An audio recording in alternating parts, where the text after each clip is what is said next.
అత్తమ్మా. Hi Sweety, ఎలా ఉన్నావు? చాలా బాగున్నా. సరే కానీ న్యూ ఇయర్కి నువ్వేమేం చేసావు? నేను న్యూ ఇయర్కా మటన్ బిర్యానీ, మ్. చికెన్ బిర్యానీ. అంటే స్పెషల్ కాకుండా నువ్వు పూర్ ఫ్యామిలీస్కి అంటే ఏమైనా ఇవ్వాలనుకున్నావు ఓ కదా? అదా, అది ఆ విషయమా? ఓకే. నాకు ఎప్పటి నుంచో ఒక మైండ్లో ఒక చిన్న కోరిక అయితే ఉంటుంది. ఏంటంటే ఎవరికైనా ఇవ్వాలి ఏదన్నా, అవును, అనే ఆలోచన ఎప్పుడూ ఉంటుంది. అవును, కానీ మన దగ్గర అంత ఉండదు. కాకపోతే ఉన్న దాంట్లో నా దగ్గర 5 రూపాయలు ఉంటే ₹1 అయినా ఎవరికో ఒకరికి ఇవ్వాలా అది మనకే మైండ్ సెట్ అనమాట. అది ఎట్లయినా మనకే తగులుద్ది. అంటే ఆ బ్లెస్సింగ్స్ అదేంటంటే ఆ బ్లెస్సింగ్ ఏంటంటే పిల్లలకి మనకి ఇంట్లో ఖచ్చితంగా అది రిటర్న్స్ వస్తాయి, వడ్డీతో సహా రిటర్న్స్ వస్తాయి అనేది నాకు ఆ చిన్న లాజిక్ తెలుసు. మనం ₹10 ఇస్తే అది వడ్డీతో సహా మనకి రిటర్న్ వస్తుంది. అది ఎంత అని కాదు, అది దేవుడు చూసినప్పుడు అది ఎంత మల్టిప్లై చేసి మనకి రిటర్న్ చేస్తాడో మనకు తెలియదు. అది దేవుని ఇష్టం. కాకపోతే అది ఇచ్చినా ఇవ్వకపోయినా దేవుడు మనకి ఇచ్చినప్పుడు మనం ఇవ్వాలా అనేది ఒక చిన్న ఉంటుంది ఆశ మనకి ఉంది, నాకు ఎక్కడో ఉంటుంది. అయితే ఇప్పుడు ఆ వీడియో నీ దగ్గర ఉందా? నేను ఖచ్చితంగా పెడతాను, మా ఫ్యామిలీకి కూడా చూపించాలి కదా సబ్స్క్రైబర్స్. మీ family member, YouTube family members చూపిస్తావా? ఓ షూర్, తప్పకుండా. నా దగ్గర ఉంది, నేను నీకు సెండ్ చేస్తాను. ఓకే. వాళ్ళు ఎలా నేను రిసీవ్ చేసుకున్నారు? వాళ్ళు అసలు సూపర్. అసలు వాళ్ళకి కల్మషం లేని మనుషులు. అవును, అసలు వాళ్ళకి ఒక షాపింగ్ అంటూ ఉండదు. ఏదైనా ఫెస్టివల్స్లో వాళ్ళు ఎవ్వరు ఇన్వైట్ చేయరు. వాళ్ళకంటూ ఒక అంటే వాళ్ళకి ఏమైంది? ఏం లేదు వాళ్ళకి. అంటే ఏమి హెల్త్ ఇష్యూస్ ఉన్నాయి. ఒక కాలనీ అయితే ఉంది. అంటే మన వీధిలో సండే టు సాటర్డే వరకు ఆ కాలనీ నుంచి కొంతమంది వస్తారనమాట. ఇంటి ముందుకు వచ్చి మనీ అట్లా రైస్ అట్లా కలెక్ట్ చేసుకొని పోతూ ఉంటారు. వాళ్ళని చూసినప్పుడు నాకు అయ్యో అనిపిస్తుంది. ఎందుకంటే ఒకసారి వాళ్ళు నన్ను అడుగుతారు, అమ్మ మెడిసిన్స్కి డబ్బులు లేవు, అమ్మ పిల్లల చదువుకి డబ్బులు లేవు, పిల్లల ఆటోకి డబ్బులు కట్టాలి, ఇట్లా ఫీజు కట్టాలి, ఇట్లా నన్ను అడుగుతూ ఉంటారు. అడిగినప్పుడు నేనేంటంటే నాకు ఆ టైంలో అయ్యో మనం కూడా హెల్ప్ చేస్తే బాగుండు, ఏదన్నా మనకున్నది మనలో ఉన్నది. వాళ్ళు ఒకటి నా పాలసీ ఏంటంటే ఎవరైనా వచ్చి మన ముందుకు వచ్చి చేయి చాపినప్పుడు అంటే పేదవాళ్ళు అంటే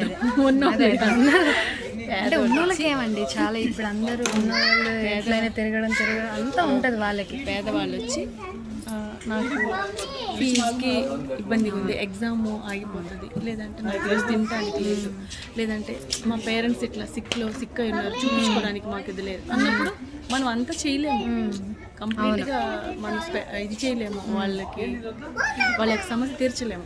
కానీ ఏదో ఒకటి చేయొచ్చు కదా. కనీసం మనం చేసే హెల్ప్ అనేది వాళ్ళకి ఆటో ఛార్జెస్కో, లేకపోతే బస్ ఛార్జెస్కో, లేకపోతే హాస్పిటల్లో ఫీజుకో, మెడిసిన్స్కో యూజ్ అవుతుంది.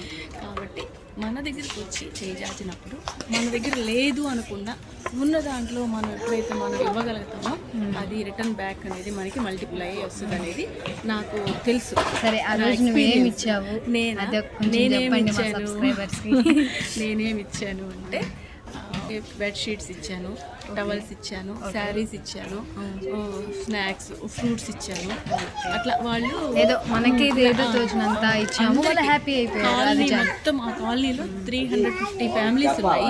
పిల్లలు పెద్దవాళ్ళు అందరూ కలిపి ఎంత ఉంటారో మరి నాకైతే తెలియదు, 350 ఫ్యామిలీస్ అయితే ఉన్నాయని చెప్పారు. ఇంకా అక్కడ ఒక చిన్న చర్చి కూడా ఉంది.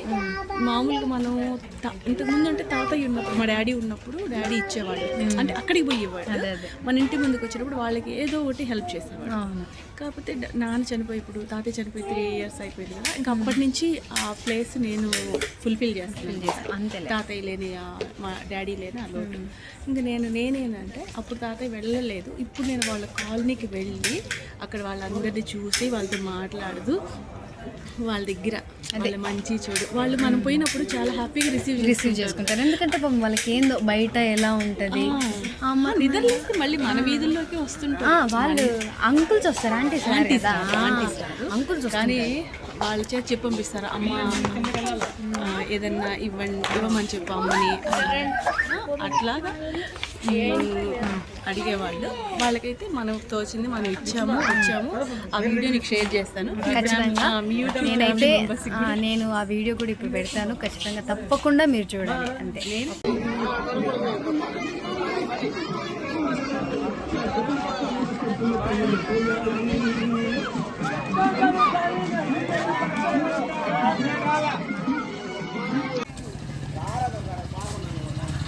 అమ్మా బాగున్నారా?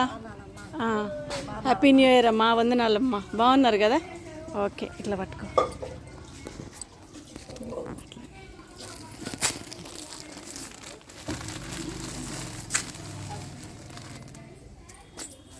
ఆరోగ్యం అంతా బాగుంది కదా? హ్యాపీ న్యూ ఇయర్ అండి. మీకు కూడా అమ్మ హ్యాపీ న్యూ ఇయర్. తమిళ మీది? ఓకే. తెలీదా? తెలుగు రాదా? Happy new year. Happy new year. Happy new year. అది తెలియదు మంగళ. ఓకే ఓకే ఓకే ఓకే అమ్మ, ఉంటా. నేనైతే ఆ రోజు చాలా హ్యాపీ ఫీల్ అయ్యాను. నిజంగా అలాంటి మూమెంట్స్ అయితే మనకి చేస్తేనే వస్తాయి కానీ ఎవరో చెప్తే రావు. కాబట్టి మీకు కూడా ఏదైనా హెల్ప్ చేయాలి అంటే ఖచ్చితంగా హెల్ప్ చేయండి. అది 1 రూపాయ, 10 రూపాయ, పావులని కాదు, ఎంత చేసినా అది మన మంచికే. అది మనకి రిటర్న్ బ్యాక్ అవుతుంది. అది వడ్డీతో సహా దేవుడు మనకి మల్టిప్లై చేసి ఇస్తాడు. అదొక్కటి నమ్మండి చాలు. ఖచ్చితంగా మీరు ఎవరికైనా హెల్ప్ చేసే మనసు అయితే ఆటోమేటిక్గా మీకు వచ్చేస్తుంది. మరి ఈ వీడియో కానీ మీకు నచ్చినట్లయితే like, share, subscribe. Bye bye.